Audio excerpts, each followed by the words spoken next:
लोकसभा चुनाव के लिए दूसरे चरण का मतदान जारी है।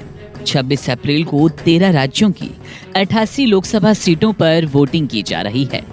इस चरण में राहुल गांधी और हेमा मालिनी सहित कई दिग्गजों की प्रतिष्ठा दांव पर है। इसी बीच एक बार फिर से सपा ने शिकायतों की झड़ी लगा दी।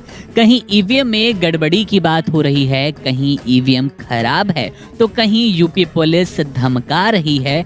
ऐसी शिकायत की है समाजवादी पार्टी ने। समाजवादी पार्टी ने दूसरे चरण के मतदान के दौरान किसी भी तरह की समस्या, अनियमितता आने पर अपने कार्यकर्ताओं और नेताओं के लिए खास नंबर भी जारी किए हैं। शिकायतों का सिलसिला वोटिंग शुरू होने के बाद से ही लगातार जारी है। सपा ने ईवीएम मशीन की खराबी से अपनी शिकायतों की शुरुआत की। पार्टी ने चुनाव आयोग से इसका संज्ञान लेने की मांग की। इसके बाद आरोप लगाया गया कि अमरोहा लोकसभा के चांदनगर में बूथ संख्या 219 पर 25 मिनट की देरी से मतदान शुरू हुआ। सपा के मुताबिक बागपत लोकसभा के खेगड़ा में जैन इंटर कॉलेज बूथ संख्या 222 और छपरोली विधानसभा में असारा गांव में बूथ संख्या 119 पर मतदान शुरू होने के कुछ समय बाद ही मशीन खराब हो गई। इसके अलावा कई बूथ संख्या सपा ने बताने की कोशिश की, जिसमें बूथ संख्या 185, बूथ संख्या 47, इसके अलावा बूथ संख्या 15 पर भी ईवीएम में खराबी की सपा ने बात की है। वहीं पर पुलिस मतदाताओं को धमका रही है, ऐसी भी बात समाजवादी पार्टी ने रखी है। गौरतलब है कि लोकसभा चुनाव के लिए आज दूसरे चरण का मतदान हो रहा है। आज यानी कि 26 अप्रैल को 13 राज्यों की 88 लोकसभा सीटों पर वोटिंग की जा रही है। इस चरण में राहुल गांधी और हेमा मालिनी सहित कई दिग्गजों की प्रतिष्ठा दांव पर लगी है।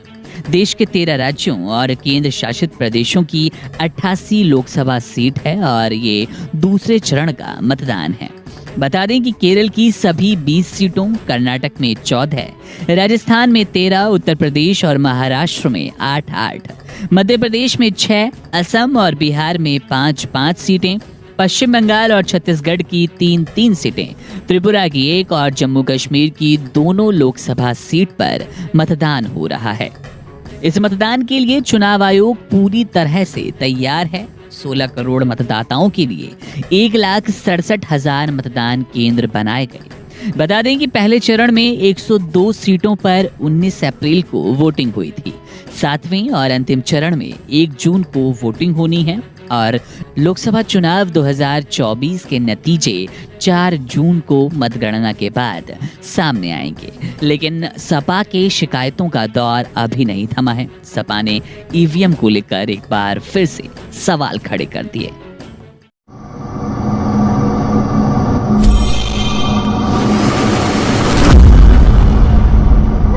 Don't forget to like, subscribe and share the videos.